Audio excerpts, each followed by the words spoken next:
Pygmalion was a master sculptor in the ancient city of Greece. All day, he sculpted beautiful statues from huge pieces of rock.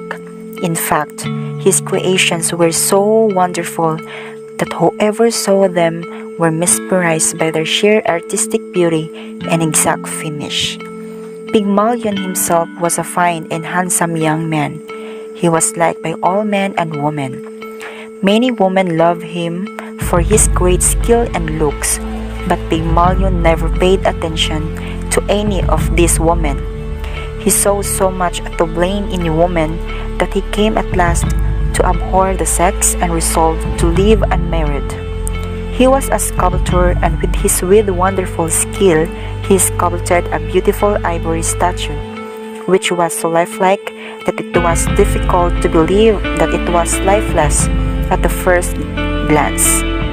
The beauty was such that no living woman could compete with it. It was indeed that perfect semblance of a maiden that seemed to be alive, and only prevented from moving by modesty.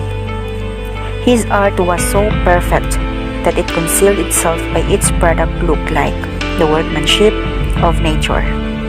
Pygmalion spent hours admiring his creation, by and by Pygmalion's admiration for his own sculpture turned to love. Oftentimes, he laid his hands upon it as if to assure himself whether it were living or not, and could not even then believe that it was only ivory.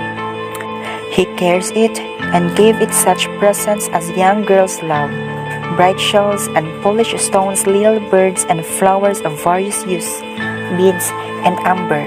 He adorned his ivory maiden with jewels. He put raiment on its limbs and jewels on its fingers, and a necklace about its neck. To the ears he hung earrings and strings of pearls upon the breasts. Her dress became her, and she looked not less charming than when unattired. He laid her on a couch spread with cloths of Tyrian. Ty called her his wife, and put head upon a pillow of the softest feathers, as if she could enjoy their softness. He gave the statue a name, Galetea, meaning sleeping love. But what will be the consequences of falling in love with a lifeless ivory maiden? The festival of Aphrodite was a festival celebrated with great pomp of cypress. Victims were offered the other smoke, and the odor of incense filled the air. When the festivities of Aphrodite started, Pygmalion took part in the ceremonies. He went to the temple of Aphrodite to ask forgiveness for all the years he had shunned her. When Pygmalion had performed his part in the solemnities, he hesitantly prayed for a wife like his ivory virgin statue. He stood before the altar of Aphrodite and timidly said, "Yes, gods, who can do all things, give me, I pray you, for my wife."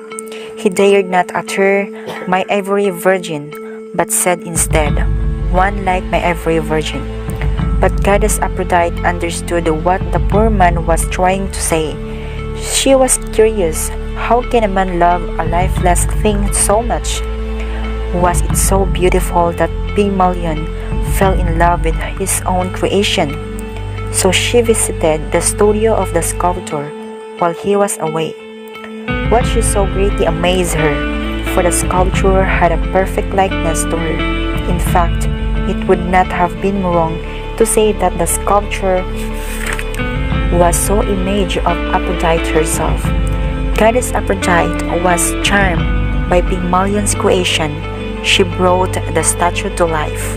When Pygmalion returned to his home, he went before the woman of his dreams.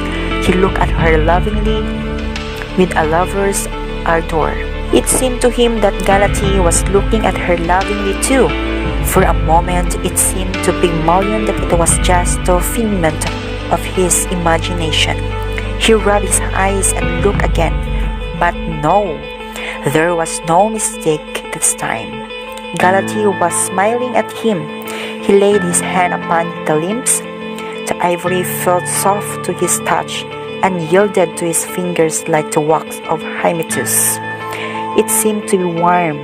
He stood up, his mind oscillated between doubt and joy, fearing he may be mistaken again and again with the lover's ardor he touches. The object of his hopes, it was indeed alive. The veins, when pressed, yielded to the finger and again resumed their roundness. Slowly it dawned on Pygmalion that the animation of his prayer to goddess Aphrodite found words to thank goddess. Pygmalion humbled himself at the goddess' feet. Soon Pygmalion and Galetea were wed, and Pygmalion never forgot to thank Aphrodite, blessed the nuptials she had formed, and his union between Pygmalion and Galetea produced a son named Paphos, sacred to Aphrodite, to receive its name. He and Galetea broke gifts to her temple throughout their life, and Aphrodite blessed them with happiness and love in return.